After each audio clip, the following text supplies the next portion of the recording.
തിരുനക്കര മഹാദേവ ക്ഷേത്രത്തിലെ ആറാട്ട് അമ്പലക്കടവ് അമ്പലത്തിൻ്റെ സൈഡിൽ നിൽക്കുന്നൊരു കാഴ്ചയാണ്.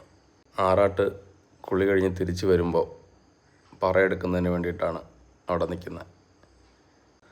3 ആനകളും കൂടെയുണ്ട്. മഹാദേവൻ്റെ ഈ സ്വീകരണങ്ങൾ ഏറ്റുവാങ്ങിയിട്ടുള്ള ഈ നിപ്പ് കാണാൻ തന്നെ ഒരുപാട് ഭക്തജനങ്ങളാണ് കൂടെയുള്ളത്. ഈ കാണുന്നതാണ് അമ്പലക്കടവ് അമ്പലം കേട്ടോ. അമ്പലത്തിൽ നിന്ന് ഇറങ്ങിയിട്ട് ഒരു 5 മിനിറ്റ് ആയുള്ളൂ. എല്ലാവരും മഹാദേവനെ പ്രാർത്ഥിച്ച് അവിടെ ഇങ്ങനെ നിൽക്കുകയാണ്. ഓം നമഃ ശിവായ എന്നുള്ള പ്രാർത്ഥനയോടെയാണ് ആറാട്ട് അവിടെ നിൽക്കുന്നത്. നമുക്ക് മനസ്സിന് വളരെ സന്തോഷം നൽകുന്നൊരു കാഴ്ചയാണ്.